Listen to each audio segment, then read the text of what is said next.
Señoras, señoritas, señores estudiantes de tercer bachillerato, buenas tardes. Es un gusto volver a compartir con ustedes las clases referentes a lengua y literatura. Bien, la clase anterior ya habíamos visto, habíamos culminado ya la unidad didáctica 1 del libro de texto. Hoy empezamos la unidad didáctica 2 del libro de texto que estamos manejando, ¿cierto? En la unidad didáctica 2 empezamos. Hablamos igual del siglo XIX. En la unidad didáctica 1 hablamos del siglo XIX, ¿sí? Pero en la poesía. Y en esta unidad didáctica 2 vamos a hablar, perdón, del siglo XIX, prosa. El siglo XIX sobresale la prosa, especialmente con Juan Montalvo y Miguel Río Frío. Bien, tanto Juan Montalvo como Miguel Río Frío son representantes de la prosa en el siglo XIX, es decir, cuando recién o apenas el Ecuador comenzaba a ser república, comenzaron ya a salir los escritos, ¿no? De Juan Montalvo y Miguel Río Frío. Sí, el pensamiento de Juan Montalvo llegó a trascender tanto que llegó a ser admirado por escritores de la talla de Miguel de Unamuno y Jorge Luis Borges. En cambio, Miguel Riofrío, con su novela La Emancipada, recoge lo mejor del romanticismo europeo, ambientado al contexto ecuatoriano.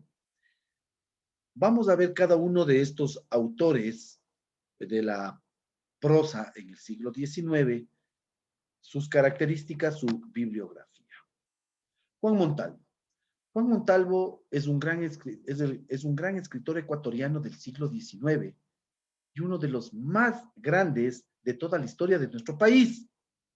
Su talento está expresado en un exquisito dominio de la lengua y un profundo, sólido pensamiento liberal, muy progresista para su tiempo. Juan Montalvo, generalmente en sus obras críticas, insultaba con educación, ¿no? Era un elegante insultador, Juan Montalvo. Es decir, Juan Montalvo escribía con mucha elegancia para criticar especialmente los gobiernos de Ventimilla, al cual era su enemigo acérrimo, ¿no? Nació en Ambato. Juan León Mera nació en Ambato en 1832, es decir, 2 años después de que el Ecuador pasó a ser una república. Juan Montalvo fue un ensayista prolífico, inundó el país y la época con sus ideas liberales, fue muy liberal. Él fue muy, muy liberal, por eso Eloy Alfaro siguió muchos ideales de Juan Montalvo, ¿no? Fue muy liberalista. Sus principales obras, las principales obras de Juan Montalvo fueron los 7 tratados, la dictadura perpetua, ¿no? Que hablaba justamente de los gobiernos tiránicos, el cosmopolita, las catilinarias, el espectador, el regenerador, geometría moral, mercurial eclesiástica. Fueron las principales obras que impulsaron a Juan Montalvo inclusive a ser leído en Europa. He ahí la admiración de muchos escritores europeos, ¿sí? Latinoamericanos y en general a nivel mundial se dio a conocer Juan Montalvo. Por eso es uno de los principales y más que todo es un escritor que lleva un sitial especial dentro de la literatura ecuatoriana. Se podría decir, es uno de los mejores por no ser el mejor escritor ecuatoriano. Su dominio de la lengua llegó a tal grado que se atrevió a intentar hacer una constitución de la gran obra de la lengua castellana. Sí, trató de constituir también él, sí, de la lengua castellana que era Don Quijote de la Mancha, ¿no? De Miguel de Cervantes. Él trató también de hacer una obra similar y a este gran acontecimiento literario lo llamó Juan Montalvo los capítulos que se le olvidaron a Cervantes. Era una excepcional persona al escribir, que inclusive estuvo a esa talla, que él también quiso, ¿sí? Rememorar la gran obra universal de Don Quijote de la Mancha y escribió los capítulos que se le olvidaron a Cervantes. Este gran escritor ecuatoriano nos deja un gran legado de ensayos, de crónicas, de obras literarias que inclusive están posicionadas a nivel mundial. Les invitaría a leer las Catilinarias, ¿no? Donde critica mucho al gobierno de Ventimilla, el gobierno tiránico, ¿sí? Y habla mucho de liberalismo, la igualdad entre los seres humanos, la igualdad entre hombres, mujeres. Entonces sería bueno que usted lea a Juan Montalvo. Luego, dentro del siglo XIX, otro de los grandes de la prosa, tenemos a Miguel Riofrío. ¿Quién fue Miguel Riofrío? Miguel Riofrío nació en la provincia de Loja, allá por 1819. O sea, nació antes que Juan Montalvo. Juan Montalvo nació en 1832. Miguel Riofrío nació en Loja en 1819, pero vino a estudiar a Quito. Estudió en el Colegio San Fernando de Quito, ¿sí? Fue compañero de Gabriel García Moreno. En 1840 empezó la carrera de leyes, pero su mayor inclinación fue la literatura. Fue fundador del periódico La Razón y la Alianza. Murió en 1881, cuando solo tenía 59 años. Ocupó un lugar especial en la historia de la literatura ecuatoriana, ya que escribió la novela La Emancipada, considerada como la primera novela de nuestra literatura. La primera novela que se escribió de nuestra literatura ecuatoriana, ¿sí? La Emancipada. Por los movimientos literarios de la época, ¿sí? De la época, ¿sí? Esta novela es uno de los primeros escritos que nos deja en prosa, ¿sí? Y es una de las, por no decir la primera novela que se escribe cuando el Ecuador es república. Es la primera novela, ¿no es cierto? Su novela tiene elementos románticos, costumbristas, y ya se anticipa algunas características del tiempo, que tiempo después se van desarrollando con amplitud, ya en la novela realista.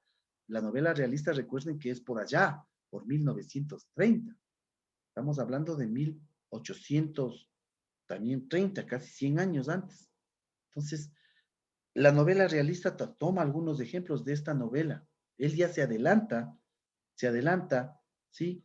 A escribir una novela realista, una novela romántica realista, La Emancipada, que estaba adaptada a la época republicana, es decir, los primeros años cuando el Ecuador era república. Así hemos analizado a estos dos grandes escritores de la literatura ecuatoriana, ¿sí?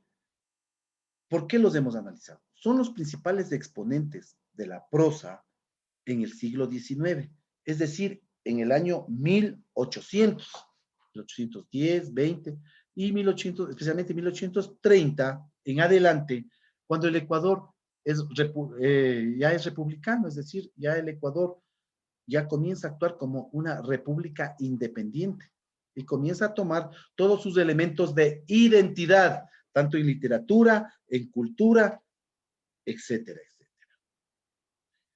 Bien, siguiendo con el tema, vamos a ver estrategias cognitivas de comprensión. ¿Cuáles son las estrategias cognitivas? Estrategias cognitivas de comprensión, es decir, estrategias que nuestra mente desarrolla para comprender mejor los textos. Tenemos algunas estrategias de comprensión, pero las más importantes y que constan en el libro está, por ejemplo, el parafrasear. Nosotros ya habíamos visto en años anteriores qué es parafrasear, ¿no es cierto? Parafrasear consiste en repetir con nuestras propias palabras las ideas de otros. Parafrasear es expresar las ideas de otras personas en nuestro propio lenguaje, claro, preciso, sencillo, ¿no es cierto? Eso es parafrasear. Parafrasear es repetir las palabras o las ideas de otras personas con nuestras propias palabras.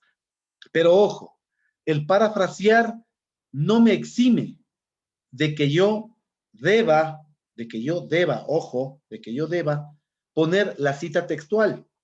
Por ejemplo, parafraseando a Sigmund Freud en su libro Los estadios de la mente, explica que nosotros tenemos un estadio consciente, un subconsciente y un inconsciente.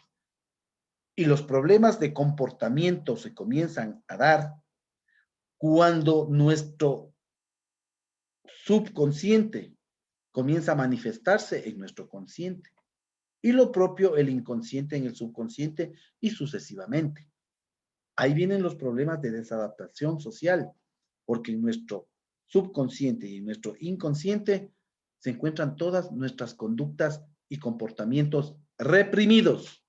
Parafraseando a Sigmund Freud, páginas 178 a la 240. El análisis de los estadios mentales. Mire, ahí ya no cometo plagio. ¿Por qué? Porque si bien es cierto, estoy tomando como referencia esos elementos científicos, investigativos, para yo referirme a un determinado tema, pero yo estoy reconociendo que esas ideas no son mías, no son propias, son de un escritor y he tomado la investigación, he tomado el trabajo investigativo de otra persona. Entonces no le estoy plagiando, no estoy realizando un delito intelectual como es el plagio, sino simplemente estoy trayendo los conocimientos y los datos investigativos de esa persona para yo poder explicar ciertos fenómenos de comportamiento, para yo poder realizar un análisis académico de un texto, por ejemplo. De esa manera, señoritas, señores estudiantes, debemos realizar el parafraseo. Y parafrasear algún texto, parafrasear frases, parafrasear textos o citas, yo debo llegar a un nivel de comprensión de la lectura. Y se sobreentiende que yo domino ya lo que me está transmitiendo el autor. Y por eso yo puedo expresar en palabras propias y en mi lenguaje propio las ideas principales. Eso es parafrasear, ¿sí? Y parafrasear es una excelente estrategia de comprensión, porque yo para realizar un parafraseo debo entender, comprender todas las ideas que ese autor me está transmitiendo. ¿Sí? Entonces, una de las estrategias cognitivas de nuestra mente, que realizamos en nuestra mente, una de las estrategias, cognitivas es parafrasear, que no es otra cosa que repetir con nuestras propias palabras las ideas de otra persona, repetir con nuestras propias palabras el texto del producto de la investigación y del conocimiento de otra persona. ¿Sí? Todo esto me permite mejorar u obtener una excelente estrategia de comprensión. Porque para parafrasear a un determinado texto, se sobreentiende que yo domino ese texto, comprendo y entiendo de manera óptima ese texto. Primera estrategia cognitiva de comprensión. Segunda estrategia cognitiva de comprensión. Resumir lo que siempre hacemos nosotros. Vamos a ver, resumir. Y ahí vamos a ir comparando si nosotros estamos resumiendo o no. Resumir. Esta estrategia es excelente para incrementar nuestra capacidad de comprensión cuando estudiamos o leemos. ¿Por qué? Porque yo para realizar un resumen, un buen resumen, debo leer, releer y volver a leer ese determinado texto para yo poderlo resumir, ¿sí? Entonces, no es que resumir es copiar. coger un poquito de aquí, un poquito del medio y un poco del final y ya está mi resumen. No, eso no es un resumen. Un resumen usted debe leer, releer, comprender y luego escribir lo que usted ha entendido, producto de su análisis mental. Por eso esta estrategia de resumir es excelente para incrementar nuestra capacidad de comprensión, ¿sí? Cuando estudiamos o leemos un determinado texto. El resumir, para resumir, consiste en rescatar las ideas que hemos entendido de una lectura. Podemos hacer un listado de ideas centrales, generales de una lectura, ¿no es cierto? ¿Sí? Y luego de eso, ir desarrollando esas ideas. Sirve de mucho que compartamos nuestro resumen que hemos realizado con el resumen de otra persona que también ha leído el mismo libro o el mismo texto.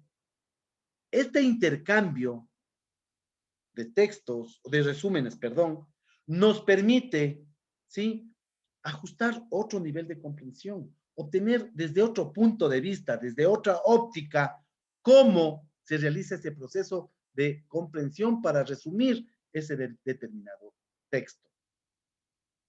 ¿Sí? Nos alimentamos de esas ideas ajenas, adquirimos mayor agudeza en el análisis. Para eso nos sirve esta estrategia del resumen. ¿Sí? Es una excelente estrategia, pero debemos hacerla bien, leer, releer. ¿Sí? Rescatar las ideas principales y de pronto ir ya cada una de las ideas principales, irle resumiendo. ¿Sí? Y una vez que tengamos hecho nuestro resumen, perdón, disculpa, estoy un poquito afectado de la garganta, no es coronavirus. Espero que no. Entonces, una vez que esté hecho nuestro resumen, es saludable compartir con otra persona que ha leído el mismo libro, el mismo texto, el mismo documento, y ver su capacidad también de resumir, ¿no? Desde otra óptica, ¿sí? Verla, agudizar el análisis de otra persona, ¿sí? Alimentarnos con esas ideas ajenas que de pronto no estuvieron en nuestras ideas cuando hicimos el resumen. Y entonces nosotros vamos a agudizar nuestro análisis, por decir, ah, él ha hecho esto, sí, esto, ¿por qué no hice yo esto? Comenzamos a nuestra mente, nuestro conocimiento a incrementar, ¿no es cierto? Nuestro nivel cognitivo comienza a agudizarse, ¿sí? Esa es esta estrategia en un resumen. Hay ciertos elementos que nosotros debemos tomar en cuenta para realizar un resumen. Los elementos que siempre deben estar en un resumen, ojo, los elementos que siempre deben estar en un resumen, la referencia, por ejemplo. La referencia. La referencia me sirve como un identificador del documento original y ayuda a su localización y recuperación. Hay que indicar los siguientes elementos cuando estamos referenciando. El autor, que va con letras mayúsculas, esto ya habíamos visto en las normas APA, ¿no es cierto? Cómo escribir la bibliografía. Referenciar es lo mismo, ¿sí? Entonces decimos nosotros para referenciar un documento. Indicamos el autor con letras mayúsculas, ¿no es cierto? El apellido. Título del libro, la fecha de publicación de ese libro o de ese documento y las páginas que nosotros hemos resumido, ¿sí? Como dice el parafraseo de Sigmund Freud, ¿no es cierto? Dije Sigmund Freud, los estadios de la mente y el comportamiento humano, título del libro, y páginas de la 178 a la 245. Ahí de eso hice el parafraseo. Sí, el resumen es igual. Usted también debe referenciar donde va a poner el autor, el título de la obra, la fecha de publicación y las páginas de las cuales usted realizó ese resumen. En los libros, cuando a veces no disponemos todos estos datos, se pueden escoger en la página abajo del copyright, ¿no es cierto? Es decir, del derecho de autor. Ahí está todo esto, ¿sí? Ahí está el año, la imprenta, todo. donde van los datos de impresión, de publicación, la imprenta, el año que se impreso. Ahí está todo en copyright. Mucho ojo. Bien, otro elemento que debe tener un resumen es el cuerpo del resumen. El cuerpo del resumen en sí es la representación del contenido original. En sí, propiamente dicho, es el resumen, ¿no? El cuerpo del resumen es la representación del contenido original, es decir, de las 10 páginas, perdón, o sí, 10 páginas o 40 páginas que me leí del libro, sí, el cuerpo del resumen es el resumen propiamente dicho, es el contenido original de lo que leí, ¿no? Se aconseja presentarlo en un solo párrafo, este cuerpo del resumen. Y tiene que recoger los siguientes indicadores, mucho ojo, su resumen debe recoger los siguientes indicadores. Alcance. ¿Cuál es el propósito del documento? ¿Sí? ¿Con qué propósito hago este documento? ¿Para qué hago este documento? Siguiente indicador, metodología. Si es un trabajo investigativo, periodístico, ¿sí? Y si es un trabajo investigativo, ojo, se debe indicar los objetivos de ese trabajo. La metodología empleada en la investigación para la recolección de información. Por ejemplo, utilicé una metodología bibliográfica. ¿Por qué? Porque únicamente realicé la investigación en libros. Ah, ya. ¿Sí? Y si es un trabajo no investigativo, el argumento, la estructura y las conclusiones o resultados, si no es investigativo, eso debe estar, ¿no es cierto?, en el cuerpo del resumen. Finalmente, cuando ya hemos hecho el cuerpo del resumen, hay otro elemento más que debe estar en el resumen, que es la firma. La firma de quien realiza el resumen, lógicamente.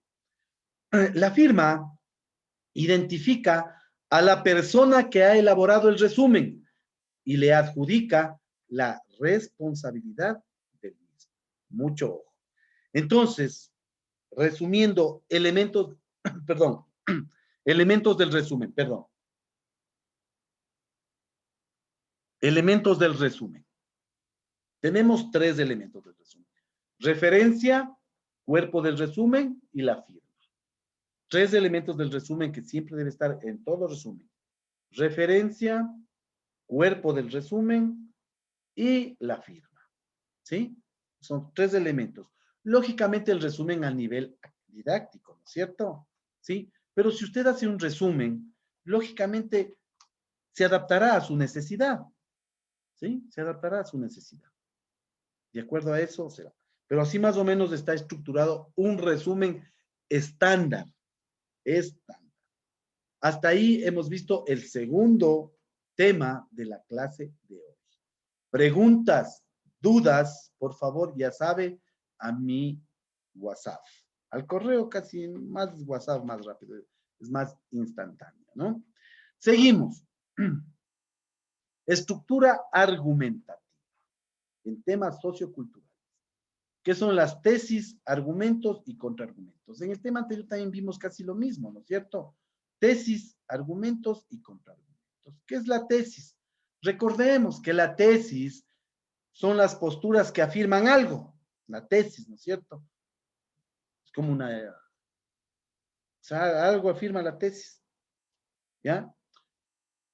Algo afirma la tesis. Por ejemplo, mi tesis es que la persona que lee es una persona que tiene un lenguaje fluido. Es mi tesis.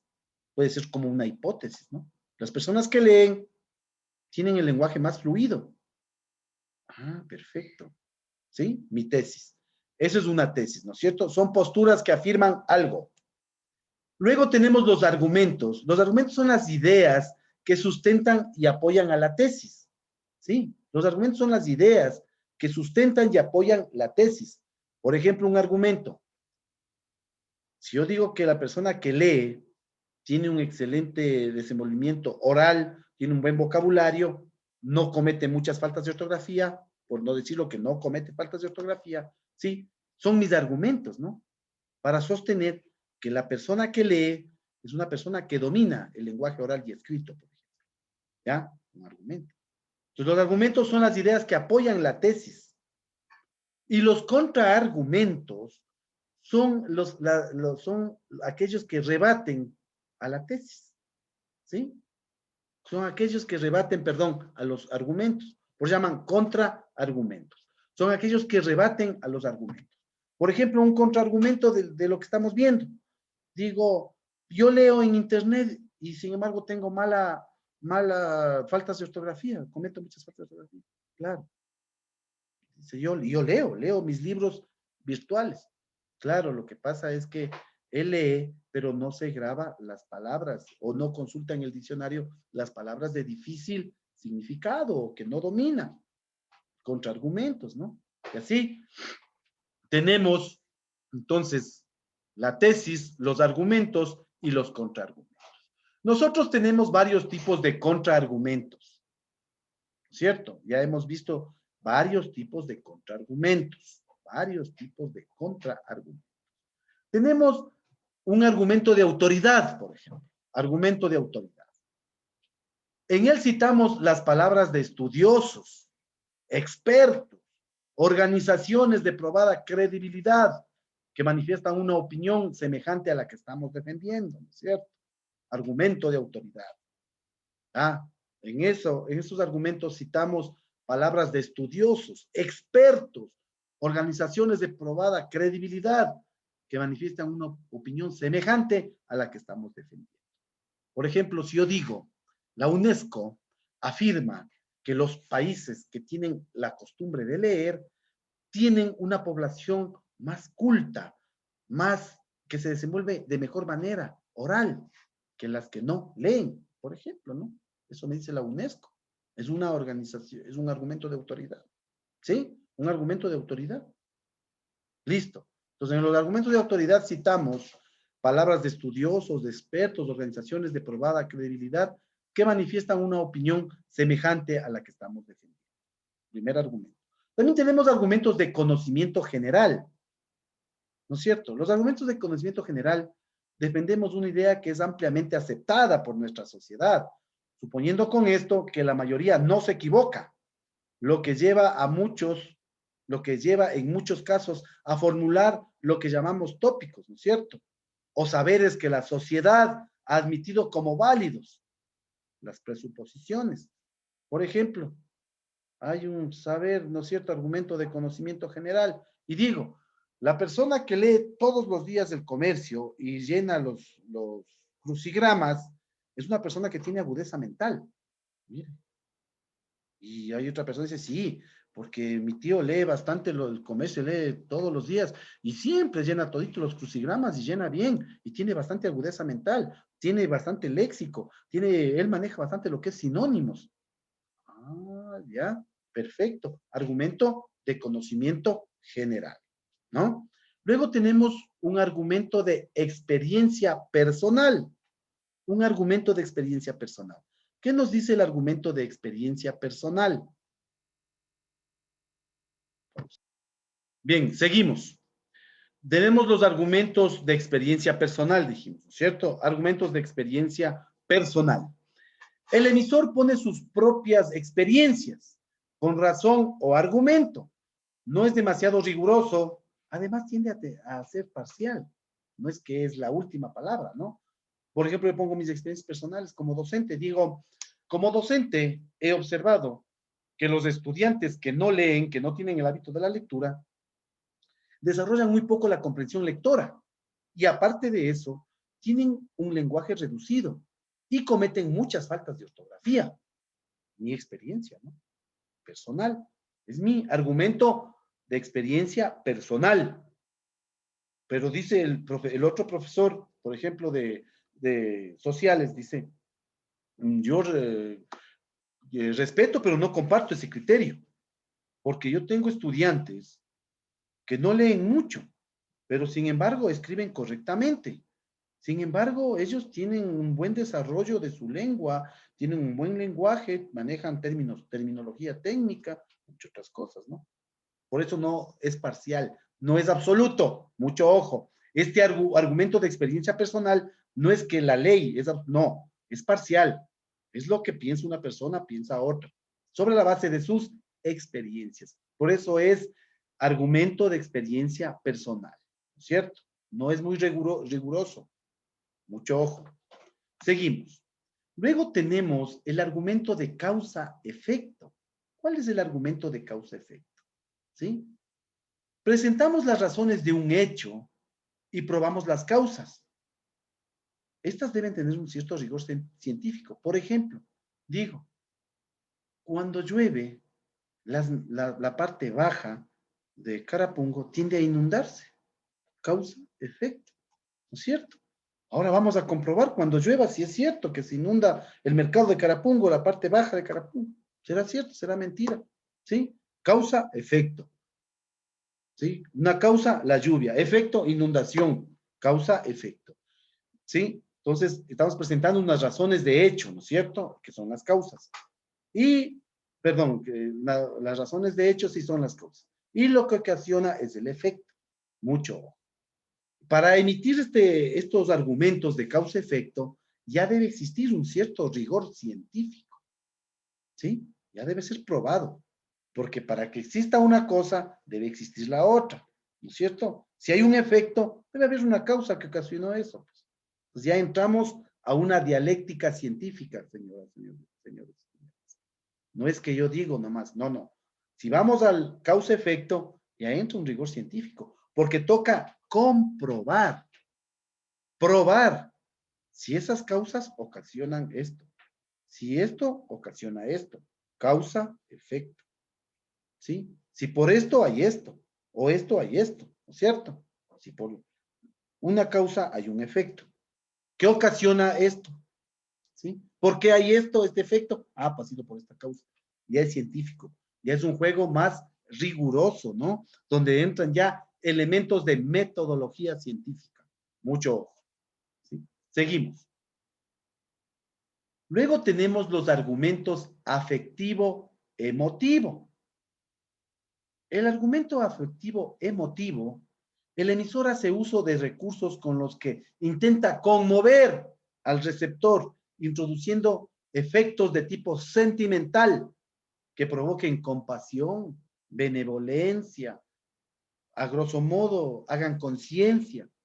Este tipo de argumentos afectivo-emotivo se utiliza bastante en psicología, por ejemplo. Se utiliza bastante en el ámbito social, en el trabajo social. ¿Por qué? Porque usted, un ejemplo, voy a tratar con familias que tienen niños trabajando en calle.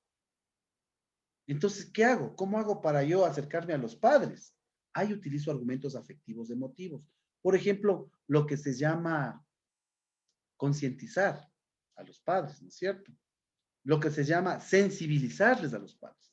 Por ejemplo, yo entraría por el hecho de sensibilizar a los padres de familia que los hijos no deben estar trabajando, vea, en esta autopista aquí, cambia el semáforo y los carros corren. ¿Qué tal si a su hijito, Dios no quiera, por ganarse unos dólares, un carro le atropella y se va, se huye? Y ahora, usted con su guagua, ¿cómo queda? Por ganarse unos dólares, mire el problema que se va a ocasionar. Mire, estoy yendo a efectos de tipo sentimental, ¿no es cierto? Que le provoque benevolencia, diga razonamiento, diga, sí, tienes razón, señor. No le haga trabajar a su hijo. Mejor déjele que estudie. Déjele que comparta con sus hermanitos y jueguen. Eso le va a hacer bien a él. Y va a estar seguro en su casa. Usted no va a estar preocupándose que le va a pisar el carro, que esto. Y si es niña, vea que le van a meter a un carro y le van a raptar, no sé. Hay tantos peligros en calle. Mire, ya comienzo a sensibilizarle, ¿no es cierto? Voy al lado humano de esa persona. Comienzo a tratarle con benevolencia para que él se compadezca de lo que está haciendo y cambie su actitud hacia lo que yo deseo. Argumento afectivo emotivo. ¿Si ha habido este argumento? Sí, sí lo empleamos. Clarito el ejemplo, ¿no es cierto? Con esto, señoras, señoritas, señores estudiantes, hemos llegado a culminar la clase correspondiente al día de hoy. Cualquier duda, cualquier pregunta, por favor a mi correo, ¿sí? Los deberes, ya sabe, enviarme hasta el día jueves 10 de la noche. Yo ya le voy a emitir el listado con los que cumplen los deberes, con los que no cumplen. Bueno, porque después al final, pero es que yo sí le mandé y yo no he sabido nada que el Estado sin nota. Si usted no me manda deberes, no tiene nota, ¿sí? Si tiene alguna duda, ahí tiene mi WhatsApp. Disculpe, le envié el deber. Sí le llegó, como algunos estudiantes lo hacen. Y yo les digo, sí, muchas gracias, sí me llegó su tarea. Otra cosa más, recomendación a los estudiantes que realizan los deberes a mano. Les felicito porque ese es el verdadero esfuerzo. Les felicito, ¿ya? Pero hágale con una letra clara. Y la foto que me envíen de manera clara. Yo no puedo leer, no puedo calificar. Me envían una, 2 hojas y media, pero escrito como letra de médico. Entonces yo no puedo calificar. Por favor, si hace a mano, vuelvo y repito, le felicito, porque es el verdadero trabajo del estudiante. Pero hágalo con una buena letra, trate de dibujar la letra. Listo. Con esto, señoras, señoritas, señores estudiantes, nos veremos el próximo sábado. Dudas a las órdenes en el WhatsApp. Que pasen una buena